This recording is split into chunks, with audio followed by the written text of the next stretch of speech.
Tent ಹಾಕ್ಕೊಂಡು ಒಂದು 10-15 ನನ್ನ ಪರ್ಸ್ನಲ್ ನನ್ನ ಮೀಡಿಯಾದಲ್ಲಿ ನನ್ನ ಹಸ್ಬೆಂಡ್ನಾಗಲಿ ಯಾಕೆ ತೋರಿಸಿಲ್ಲ ಅಂದರೆ ನನ್ನ ಮಾಲ್ಟು ನನಗೆ ಅವಾಗಲೇ ನನ್ನ ಜೀವ ನನ್ನ ಹೊಟ್ಟೆ ತುಂಬಿಸಿದೆ. ಅದು ತುಂಬ ಜನ ಕೇಳಿದ್ರಿ ಏನು ಯೂಟ್ಯೂಬಲ್ಲಿ ನಾನ್ ವೆಜ್ ತಿಂತೀರಾ ನೀವು ಅಂತ. ನಾನು ವಿಡಿಯೋದಲ್ಲಿ ಹೇಳಿದ್ದೀನಿ 40 ಥರ ಕಾಳುಗಳು ಹಾಕಿದ್ದೀವಿ ಅಂತ.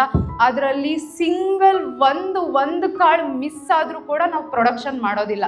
ಅದಂತೂ ಸತ್ಯ. ನಿಮಗೆ ಮಾಲ್ಟ್ ಬರ್ತಾ ಇರ್ಬೋದು, ಅದರಲ್ಲಿ ತುಂಬ ಎಮೋಷ್ನಲ್ ಇದೆ, ಪ್ರೀತಿ ಇದೆ.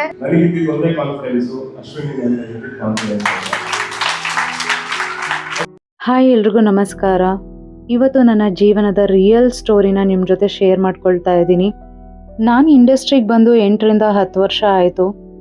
ಇಷ್ಟು ವರ್ಷ ಆದ್ರೂ ಕೂಡ ತುಂಬ ವಿಷಯಗಳು ಇಂಡಸ್ಟ್ರಿಯವ್ರ ಜೊತೆ ಹಂಚ್ಕೊಳ್ದಲೆ ಹಾಗೆ ಮುಚ್ಚಿಟ್ಟಿದ್ದೆ. ಮದುವೆ ಆಗಿ 4 ವರ್ಷ ಆದಮೇಲೆ ಯಾಕೆ ಗಂಡನ ಇಂಟ್ರಡ್ಯೂಸ್ ಮಾಡಿಕೊಟ್ಟಿದ್ದು, ಸೊ ಮಾಲ್ಟ್ ಒಂದು ಎಮೋಷ್ನಲ್ ಯಾಕೆ, ಈ ವಿಡಿಯೋ ನೋಡಿ ನಿಮಗೆ ಅರ್ಥ ಆಗುತ್ತೆ.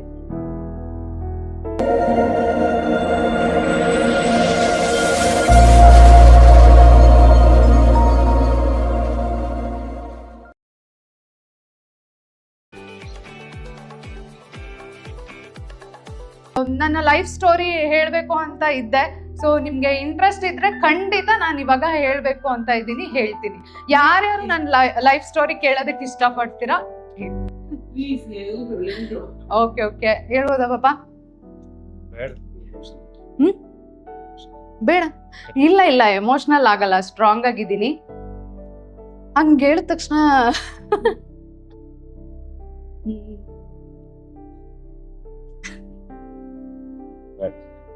ಬಿಡು, ಬೇಡ ಆಗಲ್ಲ. ಓಕೆ, ನೀವು ಅವರದ್ದು ಆಫೀಸ್ ಓಪನ್ ಮಾಡ್ಬೇಕಾದ್ರೆ ಗೊತ್ತಾ ನಿಮ್ಗೆ ಒಂದು ಬ್ಲಾಗ್ ಮಾಡಿದ್ರು ಮಧ್ಯರಾತ್ರಿ 1 ಗಂಟೆ ಎಲ್ಲೋ ಏನೋ ಇತ್ತು, ನೋಡಿದಿರಲ್ಲ ಆ ಬ್ಲಾಗ್?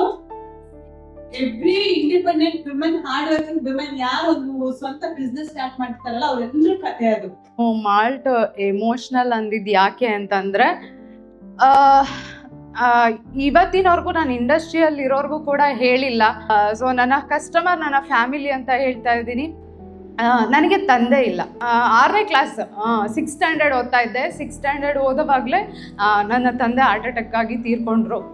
ಅಲ್ಲಿಂದ ಇಲ್ಲಿವರೆಗೂ ನಮ್ಮಮ್ಮ ತುಂಬ ಕಷ್ಟಪಟ್ಟು ನಮ್ಮನ್ನು ಸಾಕಿದ್ದಾರೆ, ತುಂಬ ಸ್ವಾಭಿಮಾನದಿಂದ ಸಾಕಿದ್ದಾರೆ. ಸೊ ಅವರಿಗೆ ನಾನು ಮೊದಲಿಗೆ ಥ್ಯಾಂಕ್ಸ್ ಹೇಳ್ತೀನಿ. Single women. ನಮ್ಮಮ್ಮ ಓದಿದ್ದೆ 8th ಸ್ಟ್ಯಾಂಡರ್ಡ್ ಅಷ್ಟೇ. 8ನೇ ಕ್ಲಾಸ್ ಆದ್ರೂ ಕಷ್ಟಪಟ್ಟು ನಮ್ಮನ್ನು ಸಾಕಿದ್ದಾರೆ. ಬಿಕಾಸ್ ನೀವು ನಂಬ್ತಿರೋ ಬಿಡ್ತಿರೋ ಗೊತ್ತಿಲ್ಲ, ದಾವಣಗೆರೆಯವ್ರು ಯಾರು ಇದ್ದೀರೋ ಇಲ್ವೋ ಗೊತ್ತಿಲ್ಲ. ದಾವಣಗೆರೆ ಹಳೆ ಬಸ್ ಸ್ಟ್ಯಾಂಡ್ ಗೊತ್ತಾ? ಹಳೆ ಬಸ್ ಸ್ಟ್ಯಾಂಡ್ ಎದುರುಗಡೆ ಒಂದು ಕಾಮತ್ ಹೋಟೆಲ್ ಇದೆ. ಸೊ ಆ ಕಾಮತ್ ಹೋಟೆಲ್ ಆಪೋಸಿಟ್ ಒಂದು ರೋಡ್ ಇದೆ. ಆ ರೋಡ್ ಮಧ್ಯದಲ್ಲಿ ಒಂದು ಮಧ್ಯ ಒಂದು ಬರುತ್ತೆ, ಗಿಡಗಳೆಲ್ಲ ಹಾಕಿರ್ತಾರಲ್ಲ. ಅಲ್ಲಿ ನಾವು 6th ಸ್ಟ್ಯಾಂಡರ್ಡ್ ನಮ್ಮ ಅಪ್ಪನ ಕಳ್ಕೊಂಡು ಅಲ್ಲಿ ಬಂದಾಗ ಆ ಬಸ್ ಸ್ಟ್ಯಾಂಡಲ್ಲಿ ಟೆಂಟ್ ಹಾಕ್ಕೊಂಡು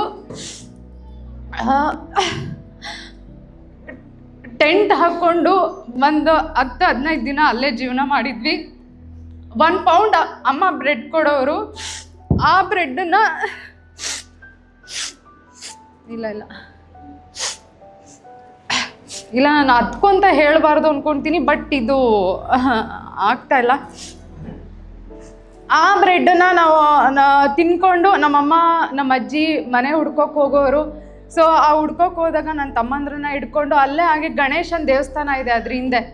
ಆ ಗಣೇಶನ ದೇವಸ್ಥಾನದಲ್ಲಿ ಪ್ರಸಾದ ತಿನ್ಕೊಂಡು, ಅದಕ್ಕಿಂತ ಬಿಫೋರ್ ಹೆಂಗಿತ್ತು ಅಂದರೆ ನಮ್ಮ ಲೈಫು, ನಮ್ಮಪ್ಪ ಹೋಟೆಲ್, ಅವರು ಒಳ್ಳೆ ಅಡುಗೆ ಮಾಡೋರು. ಅಡುಗೆ ಮಾಡಿದ್ದನ್ನು ಹೆಂಗೆ ಅಂದರೆ, ಬೆಳಗ್ಗೆ ಎದ್ದ ತಕ್ಷಣ ನಾನು ಹಾರ್ಲಿಕ್ಸ್ ಕುಡಿತಾ ಇದ್ದೆ, ನನ್ನ ತಮ್ಮ ಬೋರ್ಮಿಟಾ ಕುಡಿತಾ ಇದ್ದ, ಇನ್ನೊಬ್ಬ ಏನೋ ಹಾಲು ಕುಡಿತಾ ಇದ್ದ, ಬಾದಾಮ್ ಹಾಲು ಕುಡಿತಾ ಇದ್ದ. ನಾನು ಬೆಳಗ್ಗೆ ಎದ್ದ ತಕ್ಷಣ ತಿಂಡಿ ಪಲಾವ್ ತಿಂತಾ ಇದ್ದೆ, ಇನ್ನೊಬ್ಬ ಕೇಸರಿ ಬಾತ್ ಉಪ್ಪಿಟ್ಟು, ಈ ಥರ ತಿನ್ಕೊಂಡು ಬಂದವರು ನಾವು. ಹೊಟ್ಟೆ ತುಂಬ. ಆಮೇಲೆ ಕಾನ್ವೆಂಟಿಗೆ ಹೋಗೋವಾಗ ಈ ಜೇಬಲ್ಲಿ ಇಷ್ಟು ಕಾಫಿ ಬೈಟ್ ಚಾಕ್ಲೇಟು, ಈ ಜೇಬಲ್ಲಿ ಇಷ್ಟು ಶೇಂಗಾ ಹಿಟ್ಟಚ್ಚಿರೋ ಶೇಂಗಾ ಇರುತ್ತಲ್ಲ, ಅದು ನಂಗೆ ತುಂಬ ಇಷ್ಟ. ಅದನ್ನು ತಗೊಂಡು ಹೋಗ್ತಾ ಇದ್ವಿ. ಸಡನ್ ಆಗಿ ಮನೇಲಿ ಒಬ್ಬ ತಂದೆ ಇಲ್ಲ, ಕಳ್ಕೊಂಡಾಗ ಆ ಪೇನ್ ಇರುತ್ತಲ್ಲ, ಅದು ಯಾರಿಗೂ ಬರಬಾರ್ದು ಅಂತ ಅಂದ್ಕೊಳ್ತೀನಿ ನಾನು. ಸೊ ಇಲ್ಲಿವರೆಗೂ ಅಷ್ಟೇ ನನ್ನ ಪರ್ಸ್ನಲ್ ನನ್ನ ಮೀಡಿಯಾದಲ್ಲಿ ನನ್ನ ಹಸ್ಬೆಂಡ್ನಾಗಲಿ ಯಾಕೆ ತೋರಿಸಿಲ್ಲ ಅಂದರೆ ನಾನು ಇದೇ ರೀಸನ್ಗೆ ಒಂದು ಫಾದರ್ಸ್ ಡೇ ಬಂದರೆ ಫಾದರ್ಸ್ ಡೇ ಹಾಕಬೇಕಾಗುತ್ತೆ, ಮದರ್ಸ್ ಡೇ ಬಂದರೆ ಮದರ್ಸ್ ಡೇ ಹಾಕಬೇಕಾಗುತ್ತೆ, ಬೇಡ ಯಾವುದೂ ಹಾಕೋದು ಬೇಡ ಅಂತ ಹೇಳಿ ಡಿಸೈಡ್ ಆಗಿ ನಾನು ನನ್ನ ಲೈಫ್ನ ನಾನು ಎಲ್ಲೂ ತೋರಿಸ್ಕೊಂಡಿರಲಿಲ್ಲ. ಈ ರೀತಿ ಇತ್ತು. ಸೊ ಅದಾದಮೇಲೆ ನಾವು ಮನೇಲಿ ಇದ್ದಿದ್ದು ಸಹ ಎಂಥ ಮನೆ ಅಂದರೆ ಕಾಲು ಚಾಚ್ಕೊಳ್ಳೋಕ್ಕೂ ಜಾಗ ಇರ್ತಾ ಇರಲಿಲ್ಲ. ಮಲ್ಕೊಂಡ್ರೆ ನಮ್ಮಮ್ಮನ ತೊಡೆ ಮೇಲೆ ಮಲ್ಕೊಳ್ತಾ ಇದ್ವಿ, ಅಷ್ಟೇ ಜಾಗ ಇರ್ತಾ ಇತ್ತು. ಆಮೇಲೆ ಸ್ಕೂಲಿಗೆ ಹೋಗೋವಾಗ ಇನ್ನೊಂದು ಹೇಳ್ತೀನಿ, ಸ್ಕೂಲಿಗೆ ಹೋಗೋವಾಗ ಮಂಡಕ್ಕಿ ಗೊತ್ತಾ? ಸೊ ಇಲ್ಲಿ ಕೆಲವರಿಗೆ ಬ್ಯಾಂಗ್ಳೂರಲ್ಲಿರೋರಿಗೆ ಮಂಡಕ್ಕಿ ಅಂದರೆ ಗೊತ್ತಿರಲ್ಲ ಅಂದ್ಕೊಳ್ತೀನಿ. ಪೂರಿ ಮಂಡಕ್ಕಿ ಅಂತಾರಲ್ಲ, ಆ ಮಂಡಕ್ಕಿ ಕೊಟ್ಟು ಕಳ್ಸೋರು. ಸೊ ಅದನ್ನೇ ನಾವು 3 ಜನ ಹೊರಗಡೆ ಆ ಕಡೆ ಕುತ್ಕೊಂಡು ನನ್ನ ತಮ್ಮ ನಾನು ಎಲ್ಲರೂ ತಿನ್ಕೊಂಡು ಇರ್ತಾಯಿದ್ವಿ. ಅದಾದಮೇಲೆ ನಾನು ಕಾಲೇಜೆಲ್ಲ ಆಗಿ ನಾನು ಕಾಲೇಜ್ ಬಿಟ್ಬಿಟ್ಟು ಡಿಸ್ಕಂಟಿನ್ಯೂ ಮಾಡಿ ಕೆಲ್ಸಕ್ಕೆ ಸೇರಿಕೊಂಡೆ. ಕೆಲ್ಸಕ್ಕೆ ಸೇರ್ಕೊಂಡಾಗಲೂ ಊಟಕ್ಕೆ ಇರಲಿಲ್ಲ. ನಾನು ಇದೇ ಮಾಲ್ಟನ್ನೇ ಕುಡಿತಾ ಇದ್ದಿದ್ದು. ಇದೇ ಮಾಲ್ಟ್ ಅಂದರೆ ಆವಾಗ ನನಗೆ ಅಮ್ಮ ರಾಗಿಗೆ ಮೆಂತೆ ಮಿಕ್ಸ್ ಮಾಡಿ ಕೊಡೋರು. ಮೆಂತೆ ಮಿಕ್ಸ್ ಮಾಡಿರೋದನ್ನ ಬೆಳಗ್ಗೆನೂ ಅದೇ, ಮಧ್ಯಾಹ್ನನೂ ಅದೇ, ರಾತ್ರಿನೂ ಅದೇ. ಎಷ್ಟೋ ದಿನಗಳು ನಾನು ಹೋದಾಗ, ಕೆಲ್ಸಕ್ಕೆ ಹೋದಾಗ ನನ್ನ ಫ್ರೆಂಡ್ ಎಲ್ಲ ಊಟಕ್ಕೆ ಬಾರೆ ಅಂದಾಗ, ಇಲ್ಲ ನಾನು ಆಮೇಲೆ ಬರ್ತೀನಿ, ಸಿಸ್ಟಮಲ್ಲಿ ಏನೋ ಕೆಲಸ ಇದೆ, ಆಮೇಲೆ ಬರ್ತೀನಿ ಅಂತ ಹೇಳ್ತಾ ಇದ್ದೆ. ಸೊ ಅವರು ಊಟದಿಂದ ಮುಗಿಸ್ಕೊಂಡು ಬಂದ ತಕ್ಷಣ ನಾನು ಮಾಲ್ಟನ್ನ ತೊಗೊಂಡೋಗಿ ಮೇಲ್ಗಡೆ ಹೋಗಿ ಕುಡಿದ್ಬಿಟ್ಟು ಬೇಗ ಕುಡಿದು ಬಂದರೆ ಗೊತ್ತಾಗ್ಬಿಡುತ್ತೆ ಇವರಿಗೆ ಅಂತ ಹೇಳಿ ಒಂದು ಸ್ವಲ್ಪ ಹೊತ್ತು ಆದಮೇಲೆ ಬರ್ತಾ ಇದ್ದೆ. ನನ್ನ ಮಾಲ್ಟು ನನಗೆ ಅವಾಗಲೇ ನನ್ನ ಜೀವ, ನನ್ನ ಹೊಟ್ಟೆ ತುಂಬಿಸಿದೆ ಅದು. ಇವತ್ತು ನನ್ನ ಲೈಫ್ನ ಲೀಡ್ ಮಾಡ್ತಾ ಇದೆ, ನನಗೊಂದು ಜೀವನಕ್ಕೆ ದಾರಿ ನೀಡಿದೆ ಅಂತಂದರೆ ತಪ್ಪಾಗಲ್ಲ. ಅದಕ್ಕೆ ನಾನು ಹೇಳೋದು, ಮಾಲ್ಟ್ ನನಗೆ ತುಂಬ ಎಮೋಷ್ನಲ್. ನಾನು ಯಾವಾಗ ಸೀರಿಯಲ್ ಬರೋಕ್ಕೆ ಸ್ಟಾರ್ಟ್ ಮಾಡೋದು ಆವಾಗ ಅಮ್ಮ ಅದಕ್ಕೆ ಒಂದಿಷ್ಟು ಇಂಗ್ರೀಡಿಯೆಂಟ್, ಆ್ಯಂಡ್ ನನ್ನ ಫ್ರೆಂಡ್ ಶ್ರುತಿ ಅಂತ ಇದ್ದಾಳೆ, ಅವಳು ಅಷ್ಟೇ, ಇಲ್ಲ ನೀನು ಇದಕ್ಕೆ ಇಷ್ಟು ಇಂಗ್ರೀಡಿಯೆಂಟ್ ಹಾಕು, ನೀನು ಇಷ್ಟೆಲ್ಲ ನೆನೆಸ್ಕೊಂಡು ತಿನ್ನೋದಕ್ಕಾಗೋದಿಲ್ಲ, ಶೂಟಿಂಗ್ ಎಲ್ಲ ಹೋಗ್ತಿರ್ತೀಯ ಅಂತ. ಹೀಗೆ ಇಷ್ಟಿಷ್ಟು ಕಾಳುಗಳನ್ನ ಆ್ಯಡ್ ಮಾಡಿ, ಆಮೇಲೆ ನನ್ನ ಹಸ್ಬೆಂಡು ಯಾವುದನ್ನ ಎಷ್ಟು ಪ್ರಮಾಣದಲ್ಲಿ ಹಾಕಬೇಕು ಅಂತ ಗೊತ್ತಾ, ಎಲ್ಲರ ಬಾಡಿನೂ ಒಂದೇ ಥರ ಇರೋದಿಲ್ಲ. ಸೊ ಹಾಗಾಗಿ ಇದನ್ನೆಲ್ಲ ನಾವು ನೀಟಾಗಿ ನೋಡಿಕೊಂಡು ಮಾಡಬೇಕು ಅಂತ. ಸೊ ಆ ಥರ ಮಾಡಿಕೊಂಡು ಕುಡಿತಾ ಇದ್ದಿದ್ದು. ನಾನು ಹೊಟ್ಟೆ ಹಸುವಿನಿಂದ ಇದ್ದಾಗ ಹೊಟ್ಟೆ ತುಂಬಿಸಿದ್ದೆ ಈ ಮಾಲ್ಟು. ಸೊ ಇದು ನನ್ನ ಎಮೋಷ್ನಲ್. ಇದಕ್ಕೆ ನಾನು ಯಾವತ್ತೂ ನನ್ನ ಜೀವ ಇರೋವರೆಗೂ ಮೋಸ ಮಾಡಲ್ಲ, ಅದಂತೂ ಸತ್ಯ. ನಿಮಗೆ ಮಾಲ್ಟ್ ಬರ್ತಾ ಇರ್ಬೋದು, ಅದರಲ್ಲಿ ತುಂಬ ಎಮೋಷ್ನಲ್ ಇದೆ, ಪ್ರೀತಿ ಇದೆ, ಖುಷಿ ಇದೆ. ನಿಮ್ಗೆಲ್ರಿಗೂ ಕಳಿಸ್ಕೊಡೋದ್ರಲ್ಲಿ ನನಗೆ ತುಂಬ ಖುಷಿ ಇದೆ. ಸೊ ಯಾಕೆಂದರೆ ನನ್ನ ಹಿಂದಿನ ದಿನಗಳೆಲ್ಲ ನೆನಪಾಗ್ತಾ ಇರುತ್ತೆ ನನಗೆ, ನಾನು ಕಷ್ಟಪಟ್ಟಿರೋದೆಲ್ಲ ನೆನಪಾಗ್ತಾ ಇರುತ್ತೆ. ಕದ್ದು ಮುಚ್ಚಿ ಮಾಲ್ಟ್ ಕುಡ್ದಿರೋದು, ಮೆಂತೆ ಮಿಕ್ಸ್ ಮಾಡ್ಕೊಂಡು ಕುಡ್ದಿರೋ ಅಂತಹ ಮಾಲ್ಟ್ ನೆನಪಾಗ್ತಾ ಇರುತ್ತೆ. ಎಲ್ರಿಗೂ ನಾನು ಭಗವಂತನ ತುಂಬ ನಂಬ್ತೀನಿ. ನಿಮ್ಗೇನು 40 ಥರ ಕಾಳುಗಳನ್ನ ನಾವು ತೋರಿಸಿದ್ದೀವಲ್ವ, ನಾನು ವಿಡಿಯೋದಲ್ಲಿ ಹೇಳಿದ್ದೀನಿ 40 ಥರ ಕಾಳುಗಳು ಹಾಕಿದ್ದೀವಿ ಅಂತ. ಅದರಲ್ಲಿ ಸಿಂಗಲ್ ಒಂದು ಕಾಳು ಮಿಸ್ ಆದರೂ ಕೂಡ ನಾವು ಪ್ರೊಡಕ್ಷನ್ ಮಾಡೋದಿಲ್ಲ. ನಾನು ಅಜಯ್ ಎಲ್ಲ ಕಾಳುಗಳು ಒಂದೇ ಕಡೆ ನಮಗೆ ಸಿಗೋದಿಲ್ಲ, ಎಷ್ಟೋ ಕಡೆ ಅಲ್ದಾಡಿದ್ದೀವಿ ಒಂದು ಕಾಳು ಸಿಗ್ಲಿಲ್ದಾಗ. ಆಮೇಲೆ ಬೇಡ ಬಿಡು ಜನಕ್ಕೆ ಗೊತ್ತಾಗಲ್ಲ ಅಂತ ನಾವು ಆಗದೇನೆ ಇರ್ಬೋದು, ಆದರೆ ಯಾವತ್ತೂ ಅಂತ ಕೆಲಸ ಮಾಡಿಲ್ಲ. ಒಂದು ಅರ್ಧ ಬೆಂಗಳೂರು ತಿರುಗಿದ್ದೀವಿ ಒಂದೊಂದು ಕಾಳು ಸಿಗದೆ ಇದ್ದಿದ್ದಕ್ಕೂ. ಸಿಕ್ಕ ಮೇಲೆ ನಾವು ಪ್ರೊಡಕ್ಷನ್ ಮಾಡಿರೋದು. ಅಷ್ಟು ನೀವು ನಂಬಿಕೆಯಿಂದ ಆರ್ಡ್ರ್ ಮಾಡ್ತೀರಾ ಅನ್ನೋ ಒಂದು ಕಾರಣಕ್ಕೆ, ನನ್ನ ಕಷ್ಟದ ಹಿಂದಿನ ದಿನಗಳಲ್ಲಿ ನಾನು ಹೊಟ್ಟೆ ತುಂಬಿಸಿರೋ ಮಾಲ್ಟಿಗೆ ಸೊ ಬೆಲೆ ಕೊಡಬೇಕು ಅನ್ನೋದಕ್ಕೋಸ್ಕರ ನಾನು ಆ ವಿಷಯದಲ್ಲಿ ಮೋಸ ಮಾಡಲ್ಲ. ಸೊ ಎಲ್ರಿಗೂ ಒಂದು ಟ್ರಸ್ಟೆಡ್ ಪ್ರಾಡಕ್ಟ್ ಕೊಡಬೇಕು ಅಂತ ಯಾವಾಗಲೂ ಮನಸ್ಸಲ್ಲಿ ಇಟ್ಕೊಂಡಿದ್ದೀನಿ. ದುಡ್ಡು ಅಂತ ನಾನು ಯಾವತ್ತೂ ಓದೋಳಲ್ಲ. ಸೊ ಬಿಸ್ನೆಸ್ ಮಾಡಬೇಕು ಅಂತ ಓದೋಳಲ್ಲ. ಭಗವಂತ ಯಾವತ್ತಿದ್ರೂ ನಮ್ಮ ಕರ್ಮ ನಾವೇನು ಮಾಡ್ತೀವಿ ಅದನ್ನು ರಿಟರ್ನ್ ಕೊಡ್ತಾನಂತೆ. ನಾವು ಯಾರಿಗೆ ಒಳ್ಳೇದು ಬಯಸ್ತೀವಿ, ಕೆಟ್ಟದ್ದು ಬಯಸಿದ್ರು ಅದನ್ನು ನಮಗೆ ರಿಟರ್ನ್ ಕೊಡ್ತಾನೆ, ಒಳ್ಳೇದು ಮಾಡಿದ್ರು ಅದನ್ನು ನಮಗೆ ರಿಟರ್ನ್ ಕೊಡ್ತಾನೆ. ಸೊ ಎಲ್ಲದೂ ನಮಗೆ ರಿಟರ್ನ್ ಬರುತ್ತೆ ಅಂದಾಗ ಒಳ್ಳೇದೇ ರಿಟರ್ನ್ ಬರಲಿ ಅಲ್ವಾ. ಸೊ ನಾವು ಇನ್ನೂ ಹೆಚ್ಚು ಒಳ್ಳೇದು ಮಾಡೋದಕ್ಕೆ ಹೋಗಬೇಕು. ಸೊ ಹಾಗಾಗಿ ನನ್ನ ಕೈಲಿ ಎಷ್ಟಾಗುತ್ತೋ ಪ್ರತಿ ಸರಿ ಮಾಲ್ಟ್ ಹಾಕೋವಾಗಲೂ ಅಯ್ಯೋ ಭಗವಂತ ಇದರಲ್ಲಿ ಏನೂ ತೊಂದರೆ ಆಗದಿರಲಿ, ಹರೇ ಕೃಷ್ಣ ಹರೇ ರಾಮ ಮಂತ್ರ ಹೇಳ್ತಾನೆ ಇರ್ತೀನಿ. ನನ್ನ ಹಸ್ಬೆಂಡ್ ಅಂತೂ ನೀನು ಇಲ್ಲಿ ಮನೇಲಿ ಇರಬೇಡ, ಯಾವುದಾದ್ರು ಆಶ್ರಮಕ್ಕೆ ಸೇರ್ಕೊ ಅಂತ ಹೇಳ್ತಾ ಇರ್ತಾರೆ. ಆ ಲೆವೆಲಿಗೆ ಮಲ್ಕೊಂಡಾಗ್ಲೂ ಅದೇ ಮಂತ್ರ ಹೇಳ್ತಾ ಇರ್ತೀನಿ. ಬಿಕಾಸ್ ಭಗವದ್ಗೀತೆ ನನಗೆ ಅಷ್ಟು ಇಂಪ್ಯಾಕ್ಟ್ ಆಗಿದೆ. ನಮ್ಮ ಲೈಫಲ್ಲಿ ಏನಾದರೂ ಒಂದು ಒಳ್ಳೆಯದು ರೂಪಿಸ್ಕೊಳ್ಬೇಕು ಅಂದರೆ ಒಂದಿಷ್ಟು ಇಂಥ ಒಂದು ಗ್ರಂಥಗಳನ್ನ ಓದಬೇಕು. ಆ ಓದೋದ್ರಿಂದ ಏನಾದರೂ ಕಲಿಬೋದು ನಾವು. ನಾನು ಕಲ್ತಿದ್ದೀನಿ ಕೂಡ. ನಾನು ನಾನ್ ವೆಜ್ ತಿಂತಾ ಇದ್ದೆ. ಇದು ಕೂಡ ಕ್ವಶನ್ ತುಂಬ ಜನ ಕೇಳಿದ್ರಿ ಏನು ಯೂಟ್ಯೂಬಲ್ಲಿ, ನಾನ್ ವೆಜ್ ತಿಂತೀರಾ ನೀವು ಅಂತ. ಎಸ್, ನಾನು ತಿಂತಾ ಇದ್ದೆ. ಯಾವಾಗ ನಾನು ಭಗವದ್ಗೀತೆ ಓದೋಕ್ಕೆ ಸ್ಟಾರ್ಟ್ ಮಾಡೋದನ್ನೋ ಆವಾಗಲೂ ತಿಂತಾ ಇದ್ದೆ. ಮನುಷ್ಯ ಅಂದಮೇಲೆ ಗೊತ್ತಲ್ಲ, ಬುದ್ಧಿ ಬಿಡೋದಿಲ್ಲ. ಸೊ ಆಮೇಲೆ ಓದ್ತಾ ಏನಾಯಿತು ಅಂದರೆ ನನಗೆ ಇಲ್ಲ ಇದು ತಪ್ಪು. ಆ್ಯಂಡ್ ಭಗವದ್ಗೀತೆಯಲ್ಲೂ ಕೂಡ ಆ ಥರ ಎಲ್ಲ ಮಾಂಸ ಆ ಥರದ್ದೆಲ್ಲ ತಿನ್ನಬಾರ್ದು ಅಂತೆಲ್ಲ ಇತ್ತು. ಹೌದಲ್ವಾ, ನಮ್ಮನ್ನು ಯಾರು ಕರ್ಕೊಂಡೋಗಿ ಕಟ್ ಮಾಡಿಕೊಂಡು ತಿಂತಾ ಇದ್ದರೆ ನಮ್ಮ ಫ್ಯಾಮಿಲಿನ ಯಾರು ನಾವು ಸುಮ್ಮನೆ ಇರ್ತೀವ? ಹಾಗೆ ಯೋಚನೆ ಮಾಡಿ ಬೇಡ, ಯಾವ ಪ್ರಾಣಿಗೂ ನಾವು ಹಿಂಸೆ ಮಾಡಬಾರ್ದು, ಇಲ್ಲಿವರೆಗೂ ಮಾಡಿದ್ದೀನಿ ತಪ್ಪು, ಇನ್ನು ಮುಂದೆ ಆ ಥರ ತಪ್ಪು ಮಾಡಬಾರ್ದು ಅಂತ ಎಷ್ಟೋ ವಿಷಯಗಳನ್ನ ನಾನು ತಿದ್ಕೊಂಡಿದ್ದೀನಿ. ಸೊ ತಪ್ಪು ಆಗೋದು ಸಹಜ, ಅದು ತಿದ್ದಿ ನಡೆಯೋದೇ ಮನುಜ ಅಂತ ಹೇಳ್ತಾರಲ್ಲ ಹಾಗೆ. ಇಷ್ಟು ನನ್ನ ಕತೆ. ಇನ್ನೂ ಹೇಳ್ತಾ ಹೋದರೆ ನಾನು ದಿನ ಇಡೀ ಇದನ್ನೇ ಹೇಳ್ತಾನೆ ಇರ್ತೀನಿ. ಸಾಕಷ್ಟು ಇದೆ. ನನ್ನ ಹಸ್ಬೆಂಡ್ ಪಾಪ ಸುಮ್ಮನೆ ನಿಂತ್ಕೊಂಡಿದ್ದಾರೆ ಅವಾಗಿಂದ. ಇಲ್ಲ, ಅದು ನಾನು ಯೂಟ್ಯೂಬಲ್ಲಿ ಹೇಳ್ತೀನಿ. ಬಟ್ ತುಂಬ ಸಪೋರ್ಟ್ ಮಾಡ್ತಾರೆ ಅವರಂತೂ. ಎಲ್ಲ ಗಂಡ್ಮಕ್ಳಿಗೂ ನಾನು ಹೇಳೋದಿಷ್ಟೇ, ಮನೇಲಿ ಹೆಂಡ್ತಿ ಏನೋ ಮಾಡ್ತಿದ್ದಾರೆ ಅಂತಂದರೆ ಅವ್ರು ನಿಮಗೆ ಸಪೋರ್ಟ್ ಮಾಡೋದಕ್ಕೆ ಮಾಡ್ತಾ ಇರ್ತಾರೆ. ಸೊ ಅದನ್ನು ಕೆಲವರು ಅರ್ಥ ಮಾಡ್ಕೊಳ್ಳೋದಿಲ್ಲ ಗಂಡ್ಮಕ್ಳು ಅಂದ್ಕೊಳ್ತೀನಿ. ಸೊ ಇನ್ನು ಕೆಲವ್ರು ಅಂದ್ಕೊಳ್ತಾರೆ ಹೆಂಡ್ತಿಗೆ ಯಾಕೆ ಇಷ್ಟೆಲ್ಲ ತಲೆನೋವು ಕೊಡೋದು, ನಮಗೆ ಇರೋದು ಸಾಕು, ಅವಳು ಆರಾಮಾಗಿರಲಿ ಅಂತಲೂ ಅಂದ್ಕೊಳ್ತಿರ್ತಾರೆ.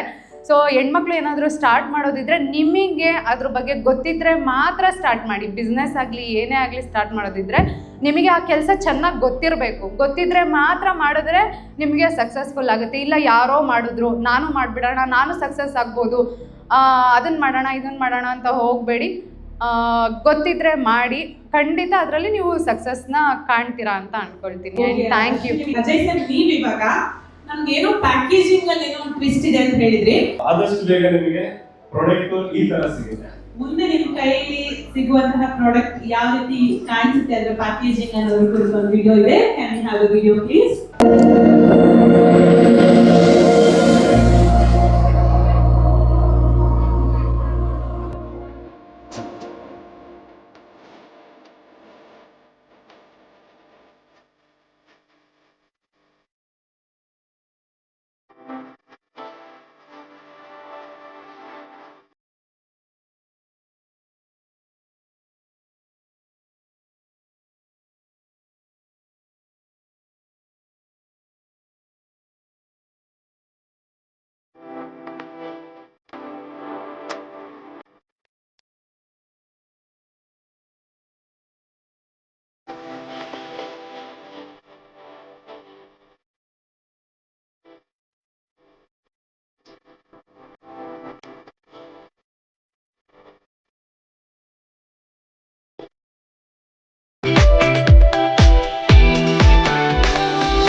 ಎಸ್, ಸೊ ನಿಮಗೆ shortly may be next order ನಿಮಗೆ ಈ ಬಾಕ್ಸ್ ಬರುತ್ತೆ ನಿಮಗೆ.